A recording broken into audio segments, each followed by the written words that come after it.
Hello guys, welcome to my channel and study with Vinita. My name is Vinita. This is the science chapter 1 of class 8, crop production and management. तो पहेली और बूझो ना अपने summer vacation में अपने uncle के घर जाते हैं और जो उनके अंकल होते हैं ना वो फार्मर होते हैं। तो वो देखते हैं कि उनके जो खेत में बहुत सारे टूल्स रखे गए हैं, जैसे कि हो गया कुर्फी, सिकल, शॉवल, प्लो एक्सेट्रा। तो बूझो जानना चाहता है कि इन सारे टूल्स का यूज़ क्या होता होगा। भाई हमें ये तो पता है कि सारी लिविंग ऑर्गेनिजम्स को फूड की रिक्वायरमेंट होती है। Without any food we have not to survive, right. और जो प्लांट होते हैं वो खुद से खाना बनाते हैं। लेकिन आपने कभी ये जाना है कि जो प्लांट होते हैं वो खाना अपना कैसे बनाते हैं? एनिमल और हम लोगों को इंक्लूड करें तो हम लोग अपना खाना नहीं बना सकते, हम प्लांट पे डिपेंडेंट हैं, ठीक है। So where do animals get their food from? तो एनिमल्स अपना फूड कहाँ से लेते हैं? But first of all why do we have to eat food? लेकिन पहले तो हमें ये जानना है कि हमें खाना खाने की ज़रूरत क्यों होती है। आपको पता है कि हमारी बॉडी के लिए एनर्जी प्रोवाइड करता है फूड। अगर हम फूड खाएंगे, खाना खाएंगे, जभी तो हमें एनर्जी प्रोवाइड होगी, जभी तो हमारे सारे बॉडी के फंक्शंस अच्छे से चलेंगे, such as digestion, respirations and excretions. We get our food from plants और एनिमल्स और बोथ। तो चाहे वो एनिमल हो चाहे वो प्लांट हो, सबको किसकी ज़रूरत होती है? फूड की ज़रूरत होती है। Since we all need food, how can we provide food to a large number of people in our country? भाई ज़्यादा फूड तो तभी होगा ना जब हमें ज़्यादा लोग होंगे, ज़्यादा लोगों के लिए ज़्यादा फूड की रिक्वायरमेंट होगी। तो वो किस पे डिपेंड करता है? नंबर ऑफ़ पीपल्स पे। Food has to be produced on a large scale. फिर फूड को हम क्या करेंगे? लार्ज स्केल्स पे प्रोड्यूस करेंगे। तो वो कैसे करते हैं? उसके लिए हमें proper management, regular productions, distribution और ये सारी चीज़ें हमें करनी होगी क्रॉप उगाने के लिए, क्रॉप प्रोडक्शन करने के लिए, ठीक है। तो ये ज़्यादा इम्पोर्टेंट नहीं है। When plants of the same kind are cultivated at one place on a large scale, it is called a crop. तो जो प्लांट होता है ना, अगर वो कल्टीवेट हो रहा है, उगा जा रहा है एक प्लेस पर बहुत टाइम तक, तो उसको क्या कहेंगे? हम लोग क्रॉप कहेंगे। जैसे एग्जांपल लेते हैं वीट का। वीट भी क्या है? एक क्रॉप है, ठीक है। You already know that crop are of different types of like cereal, vegetables and fruits. आपको पता है कि जो क्रॉप्स होती है ना वो डिफरेंट टाइप्स की होती हैं, कुछ सेरेल्स, वेजिटेबल्स एंड फ्रूट्स की, ठीक है। This can be classified on the basis of the season in which they grow. और ये किस पर डिपेंड करती हैं? सीजन्स पे डिपेंड करती हैं कि ये क्रॉप इस वाले सीज़न में होगी और ये क्रॉप इस वाले सीज़न पे उगेगी, ठीक है।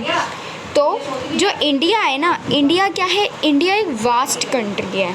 तो इसकी क्लाइमेटिक कंडीशन और ह्यूमिडिटी कौन करता है? रेनफॉल पे वेरीफाइड रहती है। Accordingly there is a rich variety of crops, और इसमें बहुत अलग अलग टाइप्स की क्रॉप उगाई जाती हैं, डिफरेंट पार्ट्स में हमारी कंट्री में उगाई जाती हैं, ठीक है। Broad cropping methods and any other. तो ऐसे ही हमने क्रॉप्स को दो पार्ट्स में डिवाइड करा है, एक है हमारी खरीफ क्रॉप और एक है हमारी रबी क्रॉप। तो पहले देखते हैं खरीफ क्रॉप को। The crop which are sown in the rainy season. जो क्रॉप रेनी सीज़न पे उगाई जाती है उसको कहते हैं हम लोग खरीफ क्रॉप। जैसे कि इंडिया में जून से सितंबर तक के महीने में जो क्रॉप उगाई जाती है ना, उसको हम क्या कहते हैं? खरीफ क्रॉप कहते हैं। फॉर एग्ज़ाम्पल पैडी हो गया, मेज़ हो गया, सोयाबीन हो गया, ग्राउंडनट हो गया, कॉटन और खरीफ क्रॉप। तो ये सारी क्रॉप्स क्या हैं? ये खरीफ क्रॉप्स में आती हैं। रबी क्रॉप्स कौन सी होती हैं? जो कि विंटर सीज़न पे उगाई जाती है, अक्टूबर से मार्च तक के महीने में, उसको कहते हैं हम लोग रबी क्रॉप। फॉर एग्जांपल वीट हो गया, ग्राम हो गया, पी हो गया, मस्टर्ड हो गया और लिनसीड। ये सारी क्या हैं? रबी क्रॉप हैं। और जो हमारे पल्सेस होते हैं, वेजिटेबल्स होते हैं, ये सब का किस में उगाए जाते हैं? समर्स में उगाए जाते हैं, बहुत ही ज़्यादा टाइम तक, ठीक है। Basic practices of crop production. हम पैडी को विंटर सीज़न में क्यों नहीं उगा सकते? तो इसका आंसर भाई पहेली दे रही है कि जो पैडी होता है उसको लॉट्स ऑफ वाटर, बहुत ज़्यादा वाटर की ज़रूरत होती है। इसी वजह से हम क्या करते हैं, उसको रेनी सीज़न में उगाते हैं, जिससे उसको जितना उसको पानी चाहिए उतना मिल सके, बिकॉज रेन सीज़न में तो पानी की कमी या बहुत ज़्यादा पानी आ जाता है ना, इस वजह से। ठीक है, cultivation of crops involves several activities undertaken by farmers over a period of time. तो जो कल्टिवेशन ऑफ क्रॉप होता है ना, उसको एक्टिविटीज़ अंडरटेकन क्या करते हैं, फार्मर्स करते हैं बहुत ही ज़्यादा लंबे समय तक। ठीक है, you may find that this activities are similar to those carries out by a gardener और even by you when you grow ornamental plants in your house. आपने देखा होगा जो कल्टीवेशन ऑफ क्रॉप है ना, वो तो डिफरेंट टाइप्स ऑफ पीपल्स करते हैं, जैसे हमारे गार्डनर हो गए, है ना, और हम अपने घर में भी छोटे मोटे प्लांट्स उगा लेते हैं जिसको हम ऑर्नामेंटल प्लांट्स कहते हैं, है ना। तो वो वाले प्लांट्स हो गए भाई, उसका तो हम रोज़ पानी वानी देते हैं, बट जो क्रॉप का होता है ना, उसको खाद वाद और बहुत कुछ करना पड़ता है। तो उसके लिए क्या क्या करना पड़ता है, लेट्स सी। पहले हमें करना होता है प्रिपरेशन ऑफ सॉइल, फिर करना होता है सोइंग यानी कि बीज को बोना, फिर उसमें खाद डालना, एडिंग मैन्योर एंड फर्टिलाइजेशन, और फिर उसमें पानी देना, इट्स मीन्स इरिगेशन, और फिर उसको वीड्स से प्रोटेक्ट करना। वीड्स क्या होते हैं, कीड़े होते हैं जो कि क्रॉप्स को ना डिस्ट्रक्ट कर देते हैं, ख़राब कर देते हैं, तो उससे प्रोटेक्ट करना क्रॉप को, और हार्वेस्टिंग करना और स्टोरेज करना। हार्वेस्टिंग यानी कि कटिंग करना और स्टोरेज करके रख देना। ये पूरा प्रोसेस चलता है हमारे क्रॉप का। तो पहले देख लेते हैं प्रिपरेशन ऑफ सॉइल। ठीक है, ये फर्स्ट स्टेप है। The preparation of soil is the first step for growing a crop. One of the most important task in agriculture is to turn the soil and loosen it. ये क्या करता है, ये बहुत इम्पोर्टेंट टास्क है हमारे agriculture के लिए, बिकॉज ये सॉइल को क्या करता है, लूज़ बनाता है और उसको टर्न करता रहता है। This allows the roots to penetrate deep into the soil, जिससे क्या हो, जो रूट हो ना वो पेनेट्रेट हो जाए पूरा, अच्छे से ब्रेथ ले सके सॉइल में। ठीक है, the loose soil allows the roots to breathe easily, और जो लूज सॉइल होती है वो रूट को ब्रेथ लेने में हेल्प करती है, इजीली ब्रेथ लेने में। ठीक है, तो why does the loosing soil allows the roots to breathe easily, ये क्यों करती है, तो guys the loosen soil help in the growth of earthworm. और जो लूजन सॉइल होती है ना, लूजन सॉइल यानी कि ढीली मिट्टी, वो अर्थवॉर्म्स को और माइक्रोब्स को भी प्रेजेंट जो होते हैं ना सॉइल में, उनकी ग्रोथ के लिए भी हेल्प करती है। दिस ऑर्गेनाइजम्स, ये सारे जो ऑर्गेनाइजम्स है, जैसे अर्थवॉर्म हो गया, माइक्रोब्स हो गए, छोटे मोटे कीड़े मकोड़े जो होते हैं ना आपके फील्ड्स वगैरह में, तो वो क्या होते हैं, वो फ्रेंड होते हैं फार्मर के। It are a friend of farmers because वो क्या करते हैं, जब मिट्टी को खाते रहते हैं, जिस वजह से सॉइल लूज़ होती रहती है और उसमें ह्यूमस प्रोवाइड होता रहता है। But why the soil needs to be turn and loosen, हमें उसको क्यों ज़रूरत पड़ती है, तो मैंने अभी आपको बताया, जिससे जो रूट हो वो ब्रेथ ले सके। You have learned in the previous classes that soil contains minerals, water, air and some living organisms. हमने पहले भी क्लासेस में पढ़ा है कि जो सॉइल होता है उसमें मिनरल्स होते हैं, water, air and some living organisms भी प्रेजेंट होते हैं। In addition dead plants and animals get decomposed by soil organism, और जो हमारे डेड प्लांट्स होते हैं और जो एनिमल्स होते हैं ना, तो वो डिकम्पोज्ड हो जाते हैं सॉइल में। तो उनके जो न्यूट्रिएंट्स होते हैं ना, वो सॉइल में चले जाते हैं, जिस वजह से सॉइल की न्यूट्रिएंट्स की शक्ति बढ़ जाती है और क्या करता है, फिर क्रॉप्स में हेल्प कर जाती है। ठीक है, since only a few centimeters of the top layer of soil supports plant growth, और ये क्या करता है, हमारे जो टॉप लेयर होती है ना, उसको लूज़ बनाता है सॉइल की। जैसे ये होता है, देखो ये ना सॉइल की लेयर्स होती हैं, तो ये वाली ना टॉप लेयर होती है, और ऐसे अंदर हमारी रूट होती है और यहाँ पूरा प्लांट होता है, राइट। तो ये जो होता है ना, इसको लूज़ बनाता रहता है। ये वाला बॉटम, ये फर्स्ट लेयर होती है सॉइल की। ठीक है, जिससे क्या होता है, न्यूट्रिएंट्स प्रोवाइड होते रहते हैं और सॉइल उसको एक्सट्रैक्ट करता रहता है। ठीक है, चलो, turning and loosening of soil is very important for cultivation of, और सॉइल को टर्न करना, लूज़ करना ना बहुत इंपॉर्टेंट है कल्टीवेशन ऑफ क्रॉप के लिए। और इसी प्रोसेस को जब हम लूज़ करते हैं और टर्न करते हैं ना सॉइल को, तो इसी प्रोसेस को हम क्या कहते हैं, या तो टेलिंग कहते हैं या प्लोइंग कहते हैं। टेलिंग और प्लोइंग का मतलब एक ही है। ठीक है। This is done by using a plough. ये किसकी हेल्प से होता है? प्लो की हेल्प से इसको टर्न किया जाता है सॉइल को, ठीक है। और वो या तो लकड़ी से बना होता है, प्लो जो होता है गाइस, प्लो, ठीक है। और ये या तो लकड़ी से बना होगा या फिर आयरन से बना होगा। If the soil is very dry it may need watering before ploughing. तो गाइस प्लो करने से पहले हम क्या करते हैं, उसमें वाटर डाल देते हैं, क्योंकि जब सॉइल बहुत ज़्यादा ड्राई हो जाती है। और जब हम किसी भी फील्ड को अच्छे से प्लो कर देते हैं ना, टर्न वगैरह कर देते हैं, तो उसमें कुछ क्लम्प्स निकलते हैं, बड़े बड़े क्लम्प्स, गड्ढेदार ऐसे पत्थर लाइक, वो ना ढेर होता है किसका? सॉइल का। तो उसको क्या कहते हैं? हम क्रम्प्स कहते हैं, ठीक है। It is necessary to break this crumbs. और ये किसको हेल्प करता है? उन क्रम्स को तोड़ने में हेल्प करता है, ब्रेक करने में हेल्प करता है। Levelling the field is beneficial for sowing as well as for irrigation. और ये सोइंग ना बहुत अच्छा रहता है इरीगेशन के लिए भी, क्योंकि जो सॉइल का जो लेवल होता है ना, वो लेवलर की हेल्प से भी अच्छा हो जाता है, हेल्प हो जाती है उसको उससे, ठीक है। Sometimes manure is added to the soil before tilling. कभी कभी टिलिंग करने से पहले, यानी कि प्लोइंग करने से पहले हम मैन्यूर को सॉइल में भी ऐड कर देते हैं, और फिर जब हम उसको टिल कर देते हैं तो अच्छे से मैन्यूर क्या हो जाता है? मिक्स हो जाता है सॉइल में, ठीक है।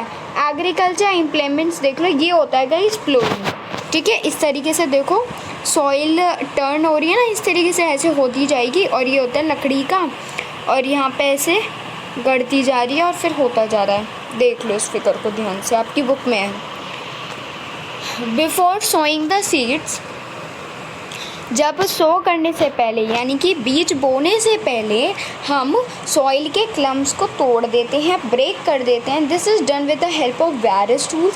ये सारी चीज़ें हम ये जो क्रम्प्स को तोड़ने में हेल्प करने के लिए बहुत सारे टूल्स की हेल्प लगती है, ठीक है। जैसे प्लो हो गया, होए हो गया, कल्टीवेटर हो गया, तो एनीथिंग, ठीक है। चलो पहले प्लो देख लेते हैं, फिर होए देखेंगे।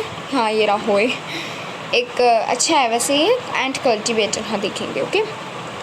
This is being use Asian times for tilling the soil. ये बहुत पुराना बहुत पुराना प्रोसेस है, मतलब सदियों से चला आ रहा है। जब हम टिल करते हैं ना सॉइल के, तो इसी प्रोसेस से करते थे। जब भी हम फर्टिलाइज़र को ऐड करते हैं, फर्टिलाइज़र क्या होता है? खाद को कहते हैं फर्टिलाइज़र, है ना। और वीड्स को रिमूव करते हैं, टर्न करते हैं सॉइल को। This is made up of wood is drawn by a pair of bulls and other animals, horse and camels, जैसे मैंने आपको दिखाया ना, यही होता है, ठीक है। Okay guys, it contains a strong triangular iron strip and called plough share. तो इसमें ना ट्रायंगुलर सा आयरन स्ट्रिप लगा होता है, जिसको हम कहते हैं ploughshare. The main part of the plough is a long log of wood. और जो प्लो का जो लॉन्ग लॉग ऑफ वुड होता है ना, वो उसका मेन पार्ट होता है, जिसको हम क्या कहते हैं? प्लो शाफ्ट कहते हैं। There is a handle and one end of the shaft. जो शाफ्ट के एंड में ना एक हैंडल भी लगा होता है, ठीक है। The other end is attach to a beam. एक बीम से ना अटैच्ड होता है, जिसको हम बुल्स की नेक पर लगाते हैं, ठीक है। तो one pair of bulls and a man can easily operate the plough, जैसे इस पे दिखाया जा रहा है आपको, बिल्कुल वैसे ही, ओके।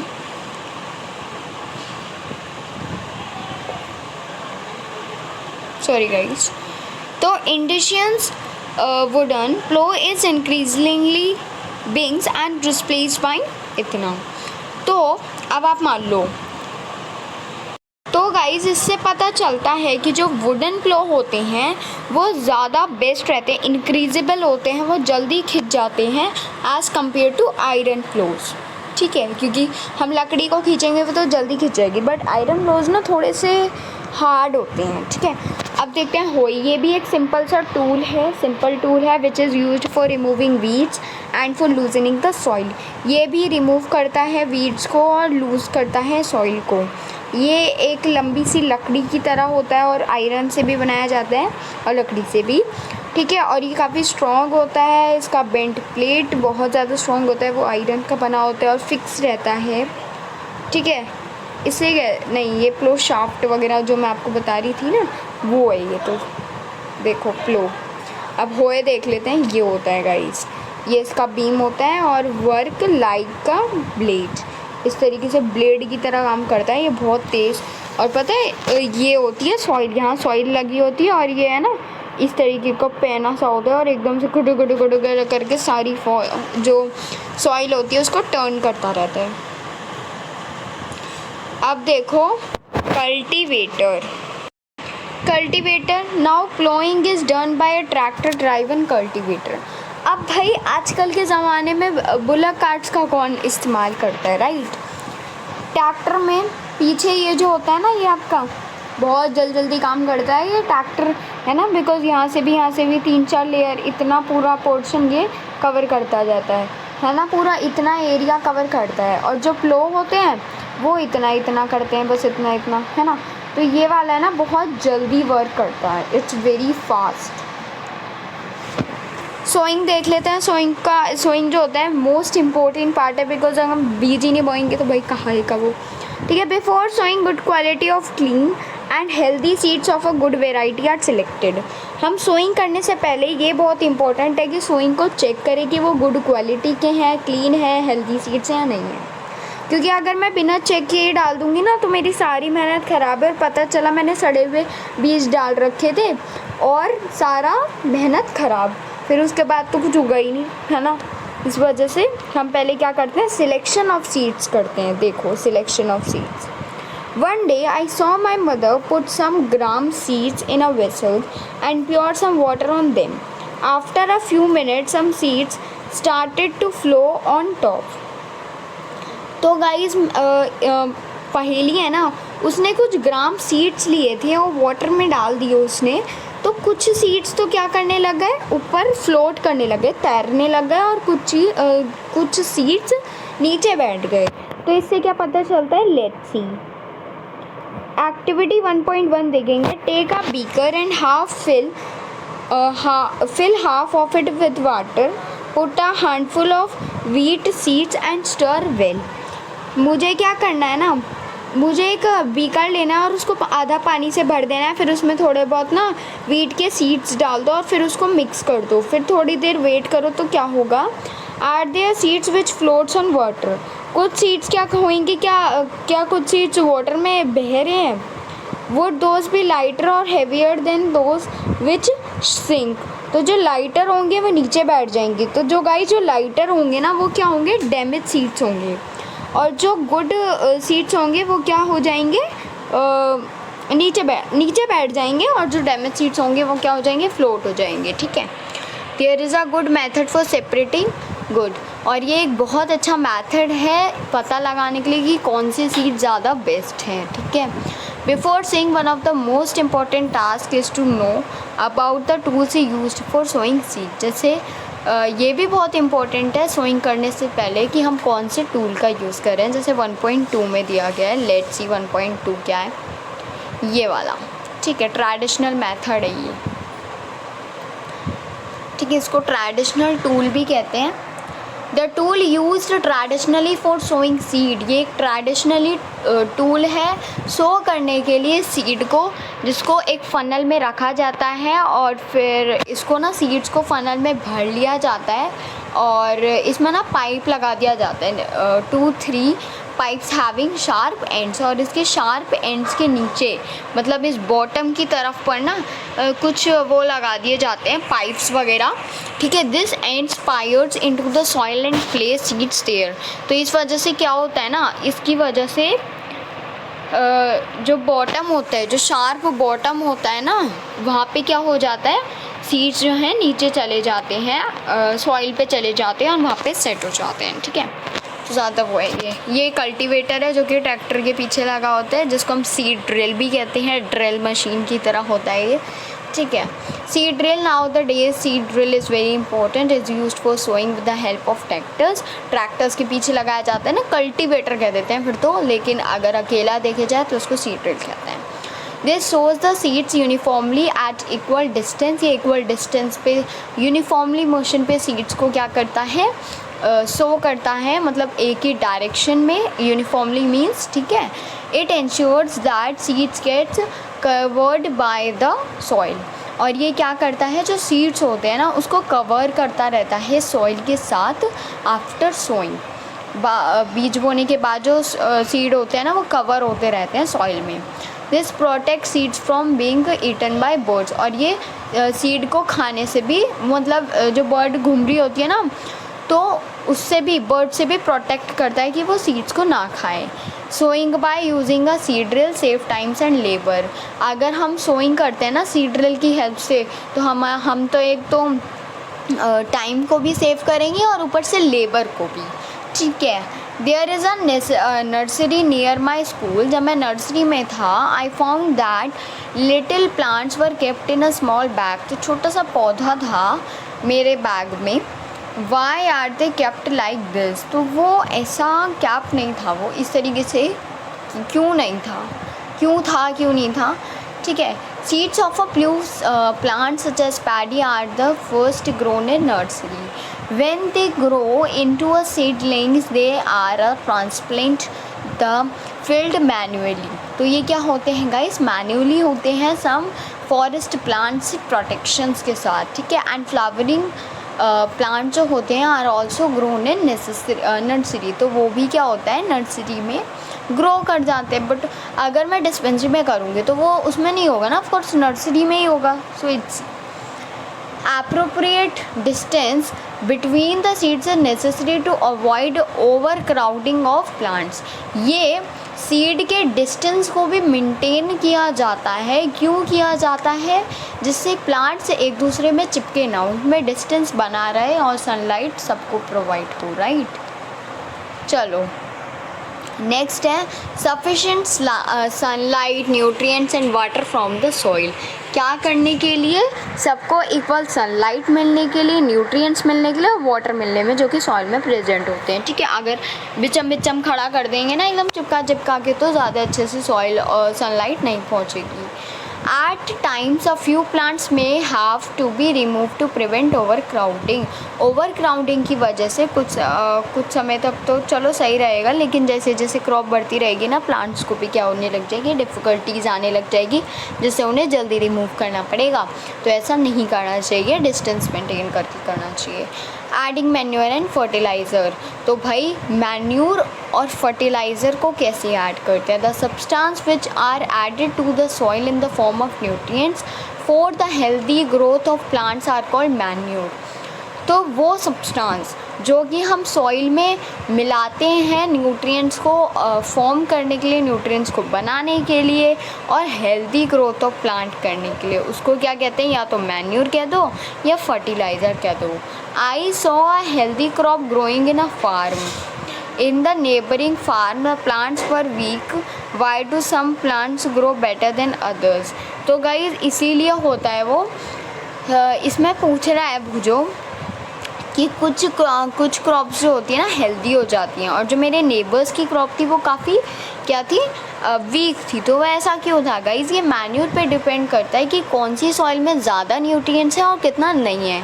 और अगर मैं ज़्यादा खाद डालूँगी तो ऑफकोर्स उसमें ज़्यादा न्यूट्रिएंट्स होगा, right. Soil supplies minerals nutrients to the crop plants.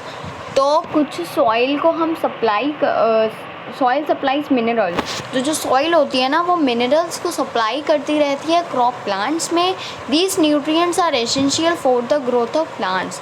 और जो सॉइल के न्यूट्रिएंट्स होते हैं ना वो प्लांट की ग्रोथ के लिए बहुत ज़्यादा एसेंशियल रहते हैं, बहुत ज़्यादा अच्छे रहते हैं। In certain areas farmers grow crops after crop in the same field. कुछ फार्मर जो होते हैं ना वो क्रॉप को उगाते रहते हैं एक ही फील्ड पर। The field is never left uncultivated और fallow. Imagine what happens to the nutrients.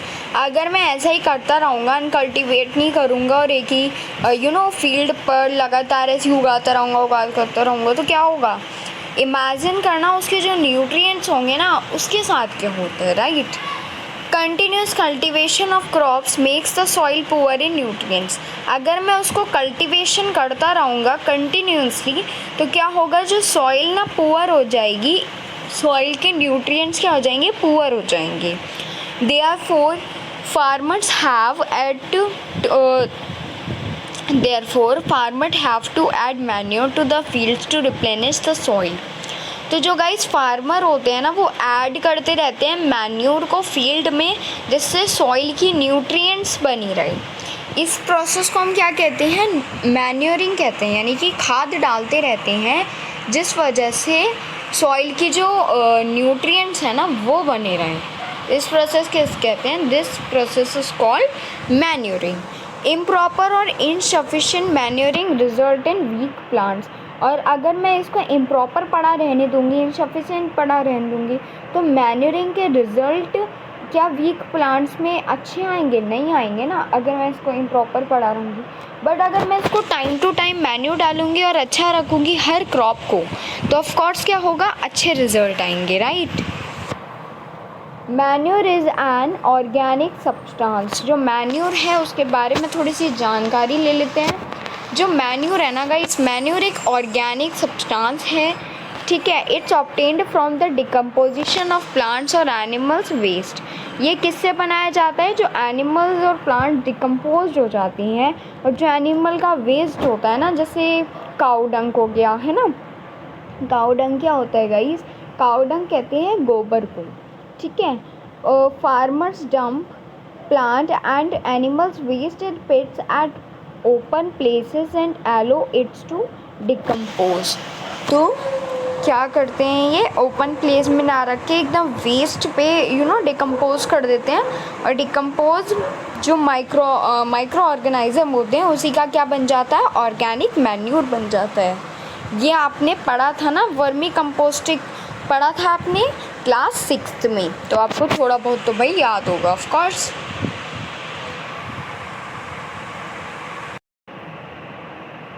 Guys activity 1.2 देखो, मुझे ना कुछ मूंग के दाल और ग्राम सीड्स ले लेने हैं और उसको 3 इक्वल साइज़ के सीडलिंग्स में डाल देना है।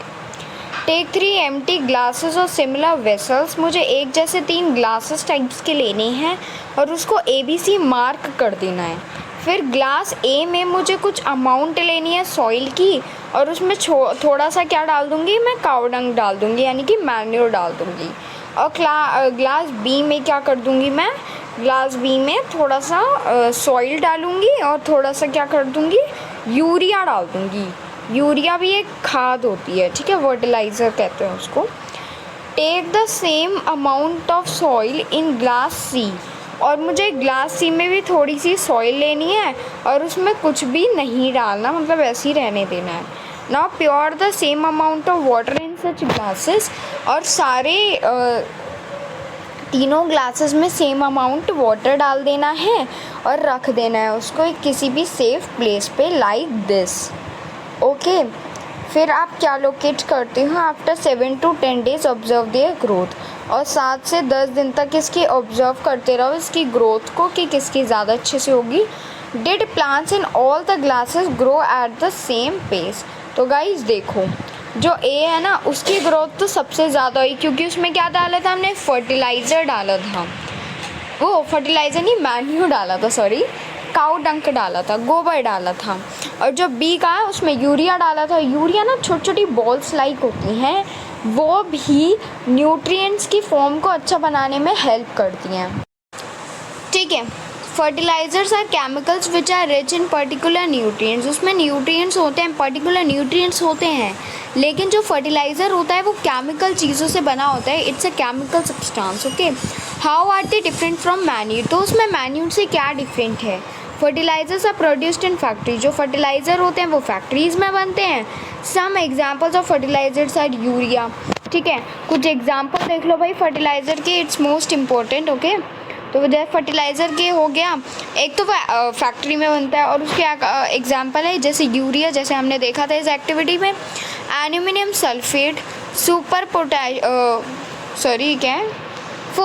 Sorry, okay, and potash, NPK यानी कि नाइट्रोजन फॉस्फोरस पोटेशियम, ओके। तो ये क्या है, फर्टिलाइज़र्स हैं। The use of fertilisers has help to farmers to get better yield of crops wheat, paddy and maize. जो फर्टिलाइज़र होता है वो क्रॉप की ग्रोथ के लिए भी अच्छा होता है, जैसे वीट की ग्रोथ, पैडी और मेज की, ठीक है। But excessive use of fertilisers has made up the soil less fertile, ठीक है। लेकिन जो फर्टिलाइज़र होता है वो सॉइल को कम फर्टाइल करता है। Fertiliser have also become a source of water pollution, और इससे वाटर पॉल्यूशन भी बहुत ज़्यादा होता है। Therefore in order to maintain the fertility of the soil, और ये वैसे तो मेंटेन करता है सॉइल की फर्टिलिटी को, we have to substitute fertilisers with organic manure और leave the field uncultivated fallow in between two crops. और ये मैन्यूर से एकदम अलग होता है, क्योंकि मैन्यूर को थोड़ी देर तक रखना पड़ता है फील्ड को, लेकिन ये तुरंत काम कर देता है बिकॉज ये फैक्ट्री से बना हुआ है ना, ठीक है। The use of manure improves soil. अब मैन्यूर के बारे में सुनते हैं। तो जो मैन्यूर होता है वो सॉइल के टेक्सचर को भी इम्प्रूव करता है, और उसमें वाटर की कैपेसिटी भी रिटेनिंग रहती है, ठीक है। और ये क्या करता है, सॉइल को रिप्लेनिश करता है और उसके सॉइल के न्यूट्रिएंट्स को रिप्लेनिश करता रहता है। Another method of replenishing the soil with nutrients is through crop rotation. This can be done by growing different crops alternately. Earlier farmers in northern India used to grow legumes. तो जो north India के जो farmer होते हैं ना, वो legumes को grow करने के लिए एक ही सीज़न पे ग्रो करते हैं, जैसे हो गया वीट, और फिर नेक्स्ट सीज़न पे कुछ और कर लिए। तो ऐसे डिफरेंट टाइप्स ऑफ सीजन्स पे करते हैं, और ये सॉइल को रिप्लेनिश करता है नाइट्रोजन के साथ। Farmers are being encourage to adopt this practices, और फार्मर्स इसको इनकरेज करते हैं इन सारी प्रैक्टिसेस को अडॉप्ट करने के लिए। हमने अपने पिछले क्लासेस में पढ़ा था कि जो राइजोसोम्स होते हैं वो एक बैक्टीरिया है, और वो क्या होते हैं, नोडल्स रूट्स में क्या होते हैं, प्रेजेंट होते हैं, जो कि लेग्यूमिनस प्लांट की रूट्स में, यानी कि नोडल्स रूट्स में प्रेजेंट होते हैं, और ये फिक्स होते हैं एटमॉस्फेरिक प्रेशर से, नाइट्रोजन से। ओके, चलो फर्टिलाइज़र और मैन्यूर के डिफरेंसेस। जो फर्टिलाइज़र होता है वो एक मैन मेड इनऑर्गेनिक सॉल्ट है। जो फर्टिलाइज़र है उसको मैन मेड ने बनाया, लेकिन जो मैन्यूर है वो एक नेचुरल सब्सटेंस है। वो किससे बनाया जाता है, काऊ डंग से बनाया जाता है, और जो प्लांट डिकम्पोज हो जाते हैं उनसे बनाया जाता है। फर्टिलाइज़र प्रिपेयर होता है फैक्ट्रीज़ में, और मैन्यूर प्रिपेयर होता है फील्ड्स में। और जो फर्टिलाइज़र होता है ना, उसमें वो कोई भी प्रोवाइड नहीं करता सॉइल को ह्यूमस से, मतलब वो कोई भी ह्यूमस प्रोवाइड नहीं करता सॉइल को, ठीक है। लेकिन जो मैन्यूर होता है वो बहुत सारा ह्यूमस प्रोवाइड करता है सॉइल को। और जो फर्टिलाइज़र होता है, fertilisers are very rich in plants nutrients, और फर्टिलाइज़र बहुत ज़्यादा अमीर होता है, रिच होता है, क्योंकि उसमें क्या होता है, नाइट्रोजन, फॉस्फोरस एंड पोटाशियम। लेकिन manure is relatively less rich in plants nutrients, लेकिन प्लांट्स न्यूट्रिएंट्स के कंपेयर में जो मैन्यूर होता है ना वो कम अमीर होता है, कम रिच होता है, ठीक है। Advantages of manure. गाइस, जो मैन्यूर होता है ना वो as compare to fertiliser best रहता है। It enhance the water holding capacity of soil, क्योंकि इसमें जो वाटर होल्डिंग कैपेसिटी होती है ना, पानी को होल्ड करने की capacity as compare to fertiliser बहुत अच्छी होती है, और ये सॉइल को बहुत अच्छा बनाता है और गैस को रिलीज़ करता रहता है, एक्सचेंज करता रहता है, ठीक है। It increases the number of friendly microbes, और ये इंक्रीज़ करता रहता है फ्रेंडली माइक्रोब्स को, और ये सॉइल के टेक्सचर को भी इम्प्रूव करता है। It's comes to be irrigation. All living beings need water to live, सारे लिविंग बींग्स को वाटर की नीड होती है रहने के लिए। Water is important for proper growth and development, water बहुत इंपॉर्टेंट है किसी भी प्रॉपर ग्रोथ और डेवलपमेंट के लिए। Water is observed by the plants root, water किस में ऑब्जर्व होता है, प्लांट की रूट्स में ऑब्जर्व होता है। Along with water minerals and fertiliser are also observe. Water जो होता है, वाटर मिनरल जो होते हैं वो फर्टिलाइज़र बहुत अच्छे से ऑब्जर्व करता है, फर्टिलाइज़र भी ऑब्जर्व करता है।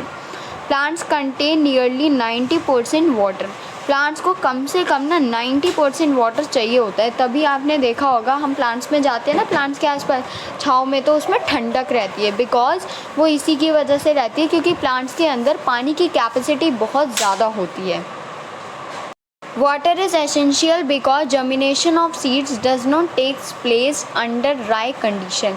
किसी भी ड्राई कंडीशन में जो जर्मिनेशन ऑफ सीड्स है ना वो बहुत एसेंशियल रहते हैं, ठीक है, बहुत इंपॉर्टेंट रहते हैं।